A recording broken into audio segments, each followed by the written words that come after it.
아멘. 오늘 함께 나눌 말씀은 요한복음 16장 우리 마지막 부분을 보게 됩니다. 25절에서 33절까지.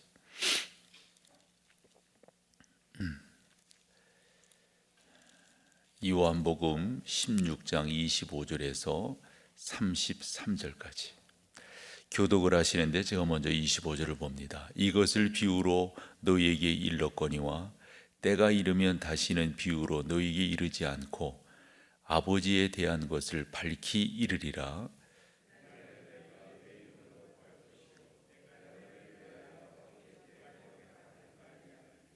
이는 너희가 나를 사랑하고 또 내가 하나님께로부터 온 줄 믿었으므로 아버지께서 친히 너희를 사랑하심이라.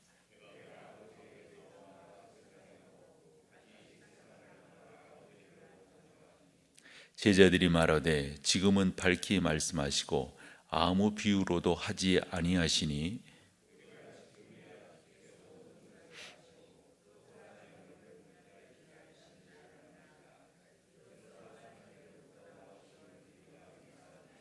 예수께서 대답하시되 이제는 너희가 믿느냐?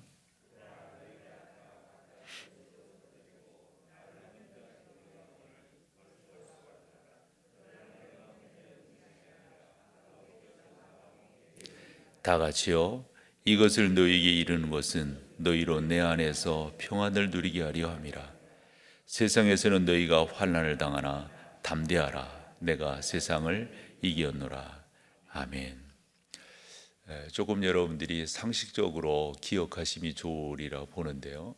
우리가 일반적으로 요한복음을 21장까지 이렇게 볼 때 사실 요한복음은 전반부를 11장까지 어찌 보면 12장도 넣을 수가 있는데 12장부터 또 후반부로 이렇게 볼 수가 있습니다. 그래서 보면 나사로의 그 죽음과 부활 사건이 이 요한복음의 분기점이 된다라고 하는 걸 알 수가 있습니다. 나사로는 어찌 보면 우리가 일반적으로 보면 서론이라고 볼 수가 있고요. 본론과 결론은 예수 그리스도의 십자가와 부활, 이것을 전하기 위한 거죠. 그리고 나서 요한복음 후반부를 우리가 살펴볼 때 13장부터 또 시작을 해서 17장까지, 그래서 어느 분들은 다락방 강화를 13장에서 17장까지 이렇게 보는 것이 좋겠다. 그리고 18장에서 순환 받으시고 19장에서 십자가, 그리고 부활, 그리고 21장에서 20장과 21장에서 부활과 주 예수 그리스도께서 제자들을 만나 주시는 이러한 구성으로 요한복음이 되어져 있어요.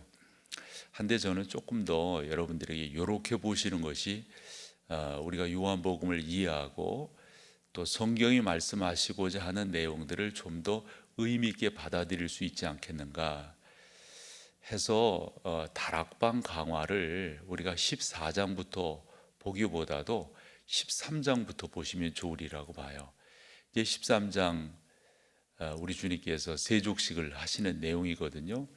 그리고 1차적으로 의미를 말씀하시고 2차적으로 세족식을 왜 하셨는가에 대해서 설명을 하세요.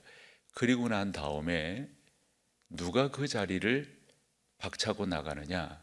누구겠어요, 여러분? 그렇죠? 가룟 유다가 예수를 이게 아니로구나. 내가 생각하고 내가 따랐던 이거 나 흔한 말로 닭 쫓은 개 지붕 쳐다본다고 이거 나 아무것도 아니네 이러면서 예수를 배반하기 위해서 대제사장 찾아가요.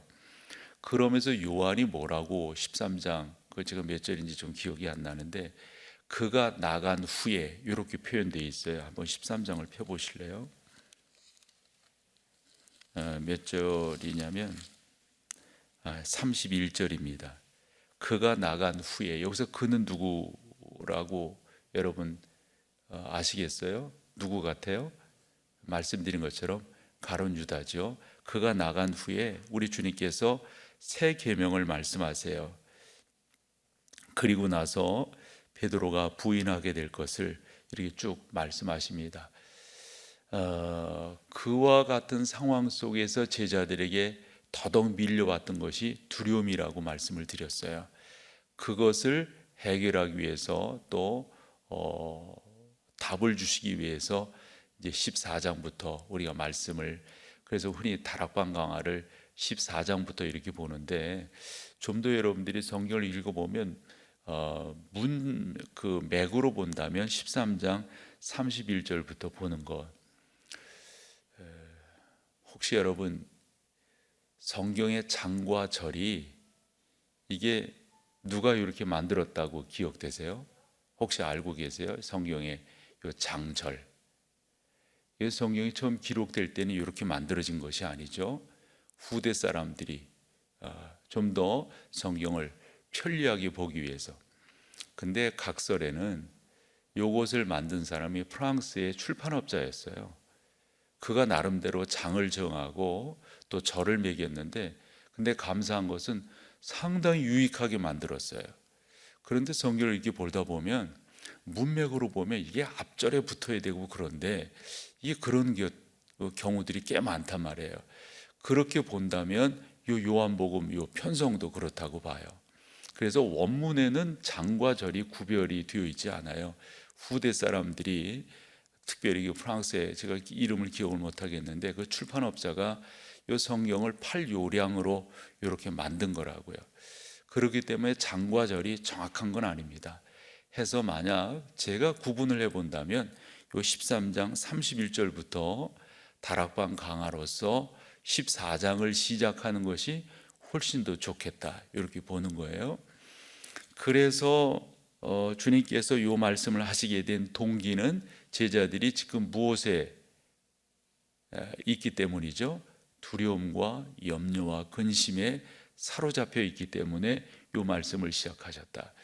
그런데 그 두려움과 염려와 근심은 어찌 보면 온 인류의 공통된 질문 아닙니까? 그렇죠? 그래서 우리는 아담과 하와가 하나님의 명령을 지키지 못했을 때 나타난 현상이 뭐였었다고요? 두려움이었었다. 그래서 숨었다는 것 아닙니까? 우리 하나님 그를 부르셨어요. 아담아. 그렇죠? 그래서 이 두려움이라고 하는 것은 어디로부터 오는가? 그건 하나님과의 관계 단절로부터 오게 된다. 그러면 반대로 하면 되잖아요. 우리가 흔히 복귀한다 이런 표현들을 쓰는데요.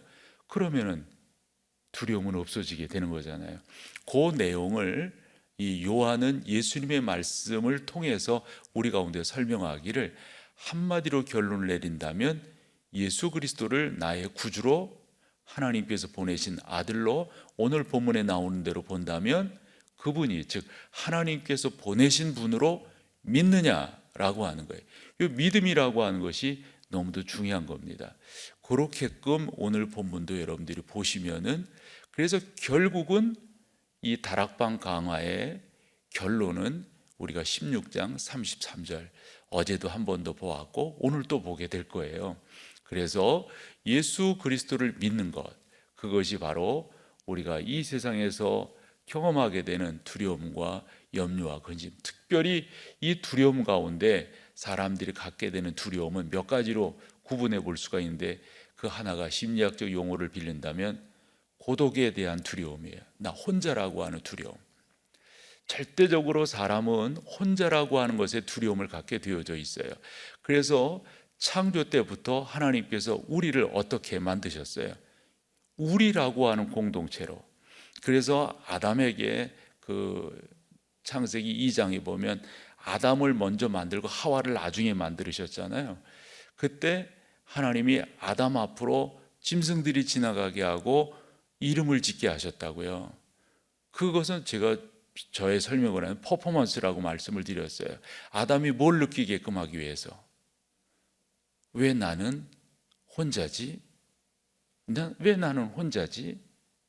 그때 하나님께서 딱 들어오시는 거예요. 그것은 말이다, 내가 너와 똑같은, 그러니까 그래서 우리가 성경이 참 귀한 거예요. 하나님께서 일일이 아담에게 그걸 다 설명을 하셨다라고 저는 믿어요. 그런 내용들이 없지만 우리가 행간의 교훈이라고 그러잖아요. 그걸 보면 그걸 알 수 있는 거예요. 그래서 나중에 아담이 하와가 자기에게 오는 것을 보면서 뭐라고 고백한다고요?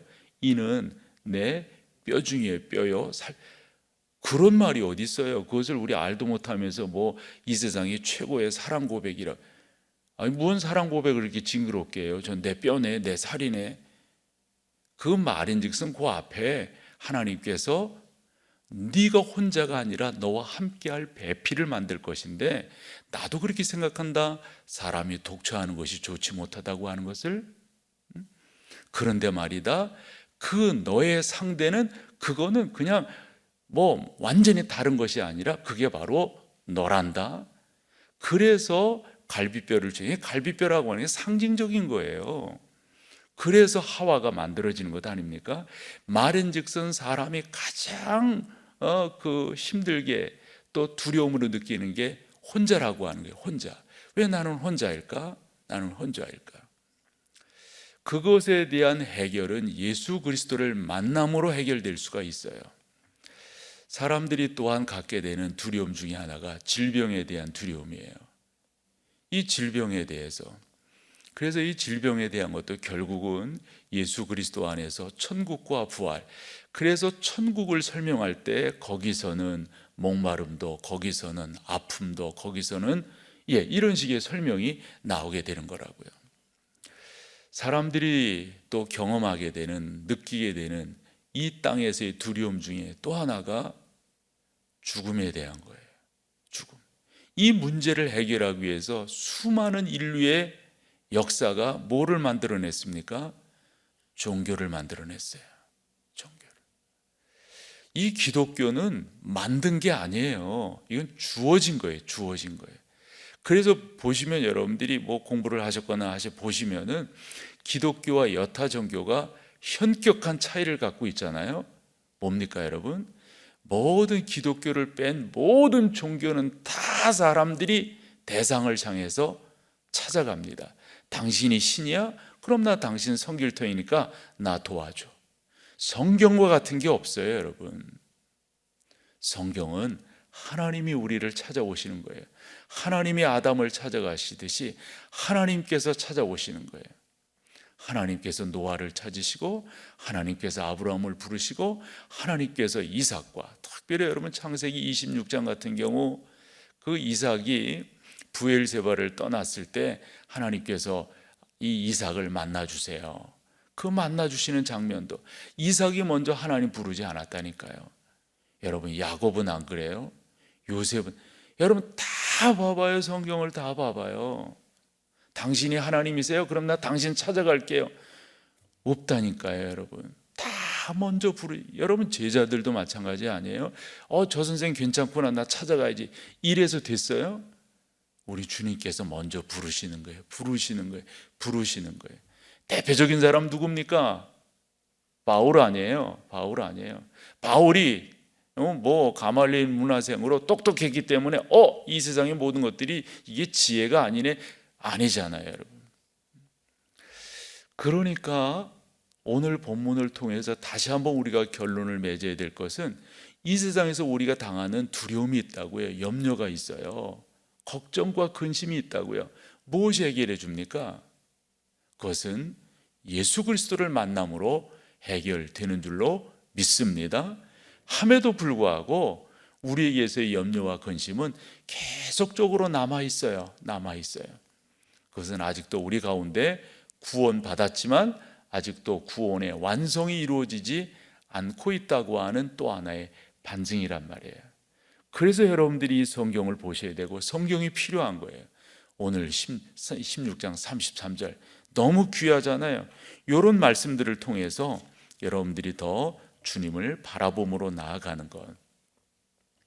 오늘 성경만 보더라도 주님께서 당신을 드러내기 위해서 당신이 누구인가를 제자들에게 보여주고 믿게끔 깨닫게끔 하시기 위해서 여러 가지 말씀을 하셨는데, 요한은 그와 같은 주님의 말씀을 어떤 식으로 설명하고 있냐면 비유로 말씀하셨다. 이래, 비유로.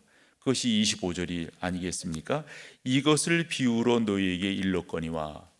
여러분 그것을 왜 말씀하신 거예요? 제자들이 갖는 두려움들을, 그래서 이것이라고 하는 것을 보면 앞에서 쭉 말씀하신 것인데, 아마도 일반적으로 우리가 요한복음 13장부터 이렇게 본다면은 처음에는 세족식이라고 봐요. 세족식.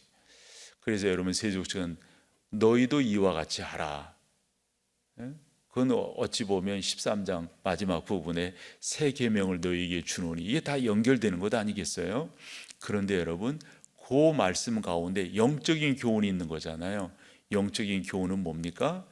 목욕을 너희가 했다면 다 씻을 필요가 없다.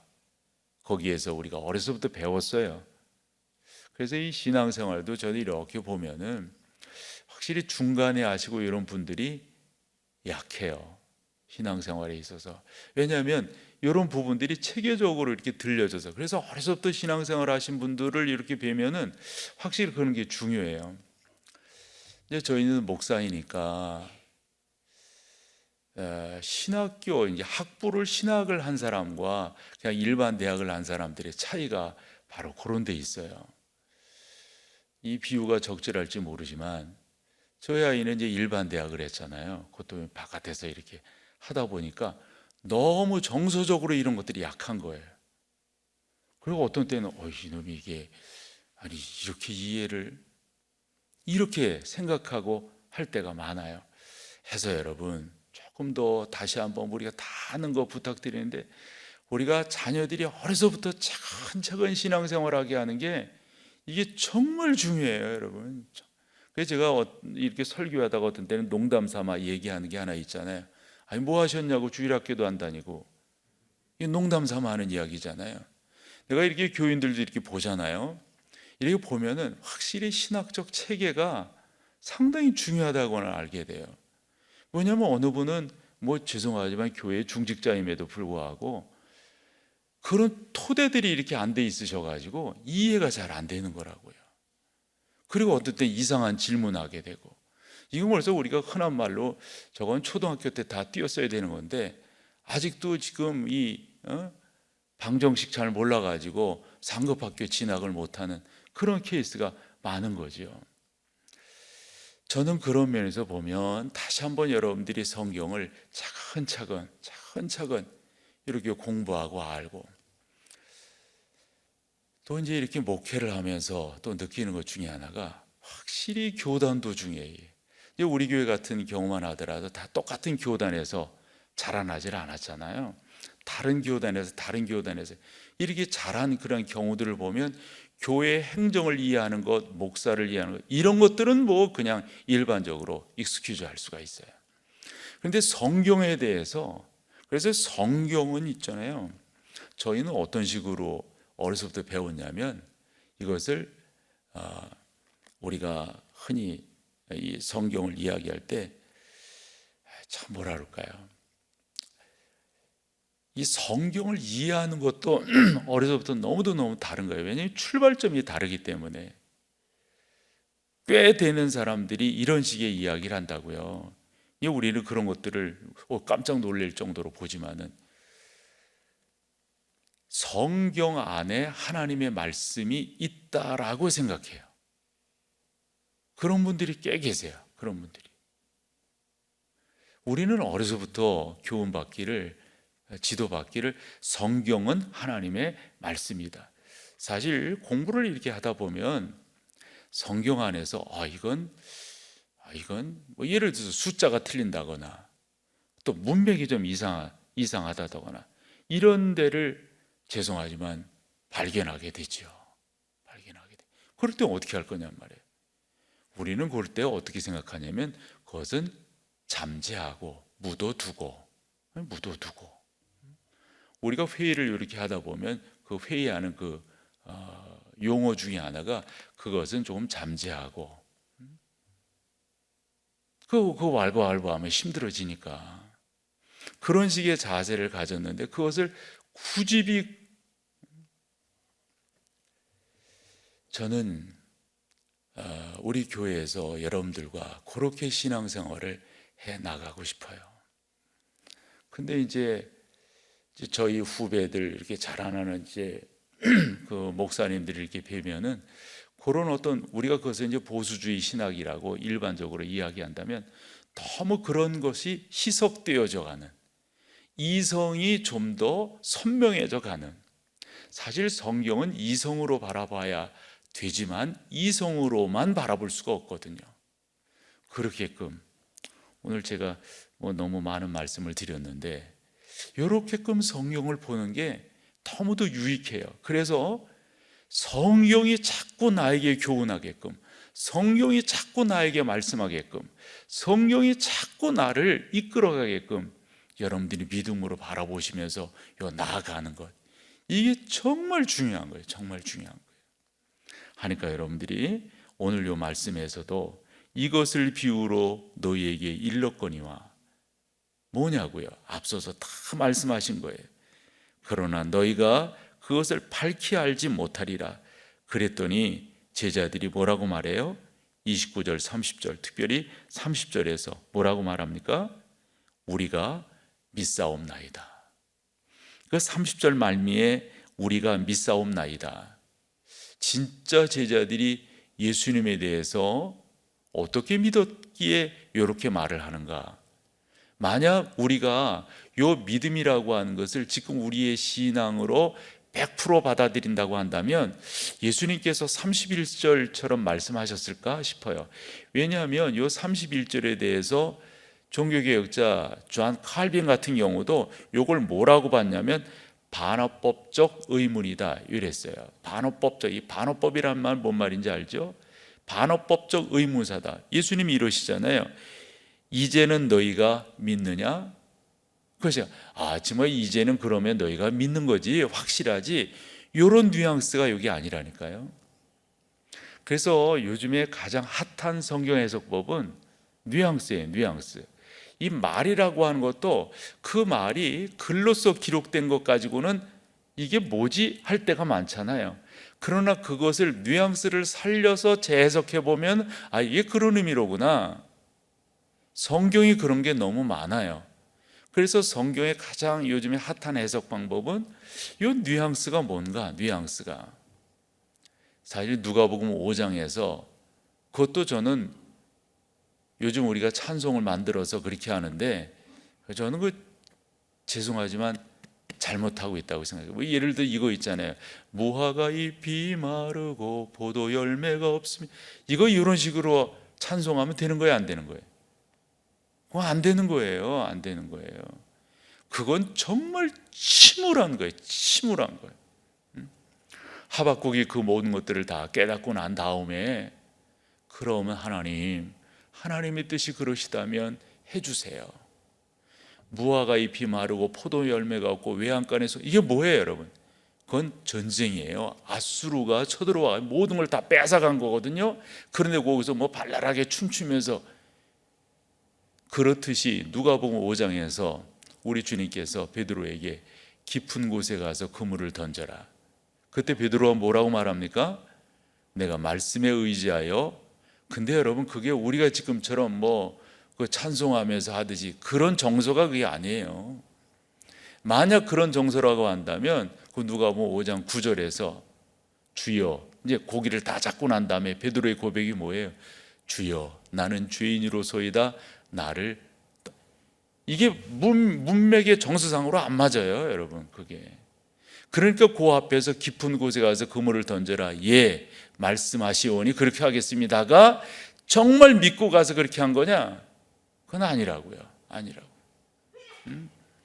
그러니까 그런 식으로 성경을 보아나가야 돼. 그렇게 본다면 30절에서 제자들이 이로써 하나님께로부터 나오심을 우리가 믿사옵나이다. 이 믿음이 진짜냐 말. 그렇다면 주님께서 이제는 너희가 믿느냐? 요 정서를, 그래서 저는 칼빈의 해석이 제일 좋다고 봐요. 이건 반어법적 의문사다 이랬어요. 그러시면서 우리 주님께서 다시 한번 제자들에게 정리를 해줘요. 정말 너희가 믿는 거야? 그렇다면 32절이 좀 어색하지요. 그러나 칼빈의 해석이 저는 맞다고 봐요. 너희가 믿음이 있다고 할 수가 있느냐? 그런 거예요. 보라, 너희가 각각 제 곳으로 흩어지고 나를 혼자 둘 때가 오나니 벌써 왔도다. 그러나 내가 혼자 있는 것이 아니라 아버지께서 나와 함께 계시느니라.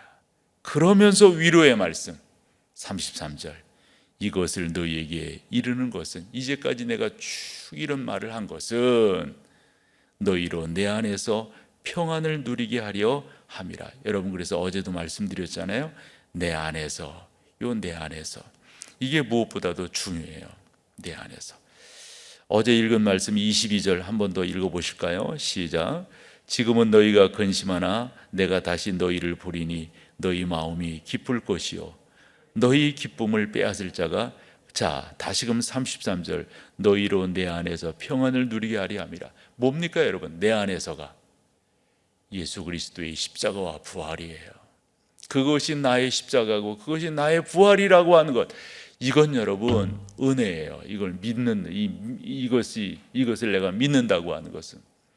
근데 참 저는 종종 제 스스로를, 우리가 이렇게 자증적 고백일 수가 있는데, 참 내가 성령의 사람이라고 하는 것을 고백하게 되는 건, 이런 말씀을 읽을 때, 이런 말씀을 표현할 때, 이런 말씀을 여러분과 나눌 때 뭐라 그럴까요? 기쁨이라고 그럴까요? 뭐라 그럴까요? 확신이라고 그럴까요? 맞지, 그럼 당연하지, 나는 믿지. 꼭 여러분 가운데 이런 은혜들이 더더욱 넘쳐나기를 축원합니다. 예수 아니고선 여러분 없어요. 예수 아니고서는. 그러나 여러분, 우리가 이 세상에서 환난을 당하게 될 겁니다. 그러나 우리 주님 뭐라고 말씀하세요? 내가 세상을 이기었노라.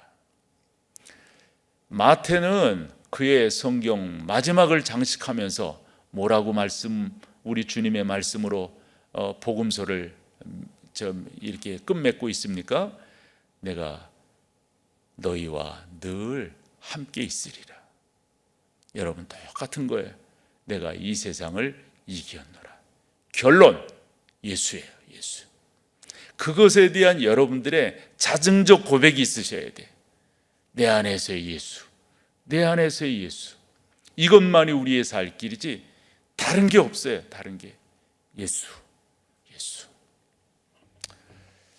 그런 은혜가 우리 가운데 더더욱 넘쳐나기를 축원합니다.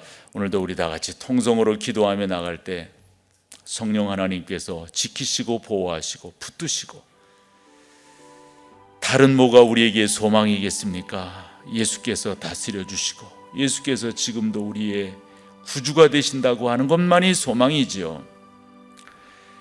이것에도 희망을 걸어보고 저것에도 희망을 걸어보지만 그것이 우리 가운데 무슨 효용이 있겠습니까? 예수. 주님, 오늘도 우리를 다스려 주세요. 주님, 오늘도 우리를 지배해 주세요. 우리 다 같이 통성으로 기도하며 나가겠습니다. 자비하신 아버지 하나님,